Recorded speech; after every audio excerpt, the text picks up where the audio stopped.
Hello, this is Dr. Grande. Today's question is, can I analyze the case of Ashley McArthur and Taylor Wright? Just a reminder, I'm not diagnosing anybody in this video, only speculating about what could be happening in a situation like this. If you enjoyed this video, please like it, subscribe to my channel, and consider supporting me on Patreon. I will put the link to Patreon in the description for this video. First, I'll look at the background of this case. I'll move to the timeline of the crime and offer my analysis. Taylor Wright was a police officer in Jacksonville, North Carolina. She worked in this position for a year and a half after starting in 2008, left the job, then came back 3 years later for another 6 months. She moved to Pensacola, Florida after divorcing her husband, Jeff Wright, and worked as a private investigator. Using a dating app, Taylor found a new lover named Cassandra Waller, who was a public school administrator. Taylor moved in with Cassandra. Taylor had a few problems which threatened her new relationship. For example, Taylor cheated on Cassandra with another woman who was from Mississippi. Taylor may have been using drugs, and she was arguing with her ex-husband about money and custody of their son. Taylor withdrew $100,000 from a joint bank account she had with her ex-husband. This was in violation of a court order. Initially, Taylor didn't seem too concerned about breaking the law. She started hiding the money. In August of 2017, Taylor gave $34,000 to a woman named Ashley McArthur, who deposited the money in her bank account. Ashley had once been a crime scene technician for a sheriff's office. At this point, she worked in a family business which supplied amusement devices to bars, like pool tables, video games, and jukeboxes. Taylor knew Ashley for about a year when she gave her the money. The judge presiding over Taylor's divorce was not pleased with Taylor's poor decisions. She was ordered to return the money or she would be sent to jail. Now Taylor's attitude toward the law changed a bit. She informed Ashley that she needed the money back so that she could deposit it in an escrow account. Taylor sent a number of messages to Ashley over the course of several days, asking to go to the bank. Taylor said that she needed to pay child support and deposit money, or she would be held in contempt of court and go to jail. Before moving to the timeline of the crime, let's hear a word from today's sponsor, Upside. From cringing at the pump to getting a devastating check at your favorite restaurant, inflation is hitting us all where it hurts. That's why I started using Upside. Upside is an incredible app for anyone who buys gas, groceries, or dines out. With every purchase, I'm earning cash back thanks to Upside. I use Upside to fuel my pickup truck and to buy groceries. The app is extremely easy to use and really convenient. It may seem like Upside is too good to be true, but it's not. It really works. Upside is a no-brainer. To get started with Upside, download the free Upside app in the App Store or Google Play. Use my promotion code Dr. Grande and get $5 or more cash back on your first purchase of $10 or more. Next, claim an offer for whatever you're buying on Upside. Check in at the business, pay as usual with a credit or debit card, and get paid. You can earn 3 times more cash back with Upside as compared to credit card rewards or loyalty programs. You can cash out at any time to your bank account, PayPal, or an e-gift card for Amazon and other brands. Upside users are earning more than $1 million every week. That's probably one reason Upside has a 4.8 star rating on the App Store. Now moving to the timeline of the crime. On September 8, 2017, at about 10 a.m., Ashley picked up Taylor at Cassandra's residence. Ashley and Taylor were planning on going to a Wells Fargo bank and withdrawing the money that Ashley was holding for Taylor. Ashley called Taylor's girlfriend, Cassandra, and said that there had been a change of plan. They did not go to the bank. Instead, they drove to a farm owned by Ashley's family in East Milton, Florida. This is about a half-hour northeast of Pensacola.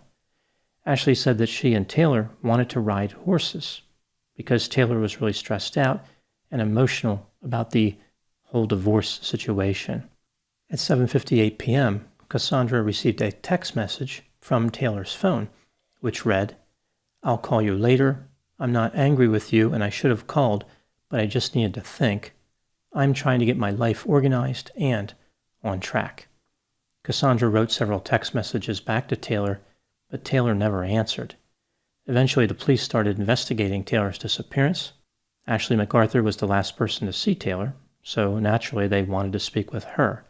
She told them that she and Taylor drove to the farm after purchasing beer at a convenience store. Taylor was just blowing off steam. Ashley then drove Taylor back to Ashley's residence, at which time Taylor left in an Uber, saying that she was going somewhere to drink more beer. Ashley thought that Taylor was probably fine, although she was concerned with Taylor's drug use.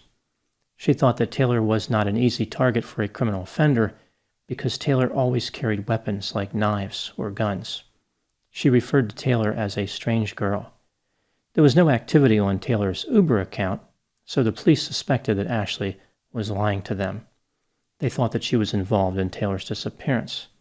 Over the next few weeks, Ashley kept calling the police and looking for updates, as well as supplying them with ideas about where Taylor could be. At one point, she said that Taylor had been using cocaine, so the police should look for her in alleys. The police eventually received cell phone records, which indicated that Ashley did not travel northeast to East Milton, Florida on September 8, but rather northwest to a farm off of Britt Road. In addition, there was a video of Ashley making various deposits of checks that were from Taylor, but the signature on the checks did not belong to Taylor. The police interviewed Ashley again. She admitted that the signatures on the checks did not look like Taylor's, but denied that she signed them. She admitted that she and Taylor had been at the farm on Britt Road. They went there because Taylor had some stuff in a lockbox she wanted to pick up.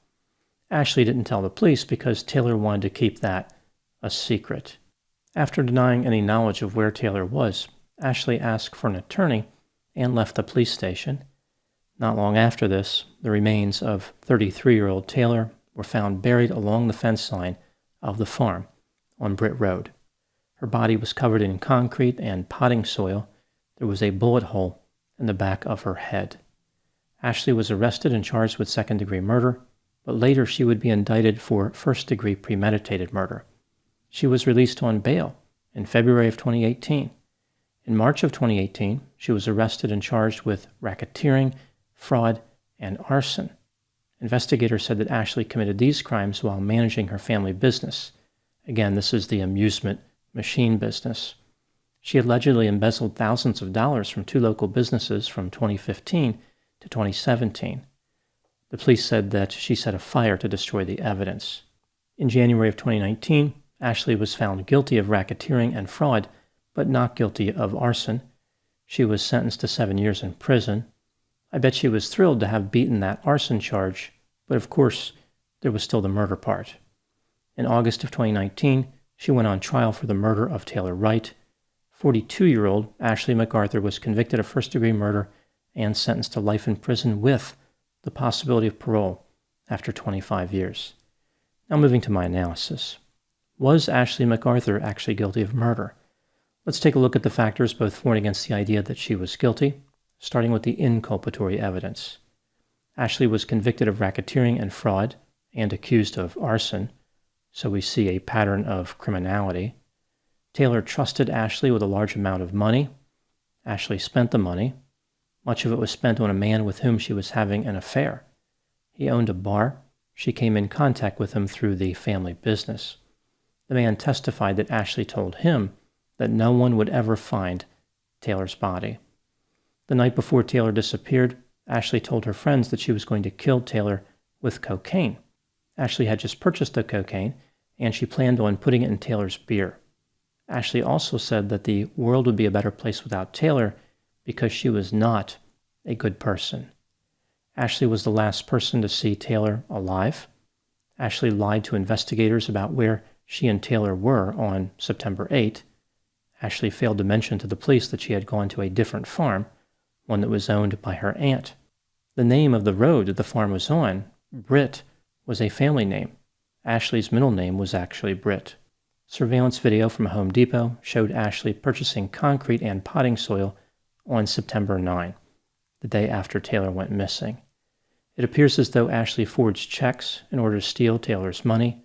She admitted to depositing the checks, although she denied the forgery. Moving to the exculpatory evidence, There were no witnesses to the murder, no video, no physical evidence connected Ashley to Taylor's murder, like there was no DNA, fingerprints, or anything like that. Ashley had a back injury, which may have prevented her from lifting Taylor's body, or a 50-pound bag of concrete, like the one she purchased from Home Depot. The concrete that she purchased at Home Depot was different than the concrete that was used to conceal Taylor's body.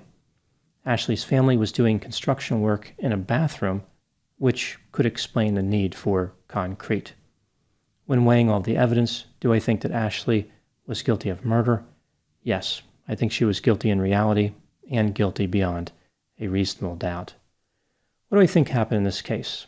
This is just a theory, my opinion. I think this was a case where two people's lives were spiraling out of control in different ways and for different reasons. Taylor was cheating on her girlfriend, using drugs, behind on her child support payments, and illegally taking money from her husband. Taylor had been trained in hand-to-hand combat. She carried a firearm, and she was a former police officer.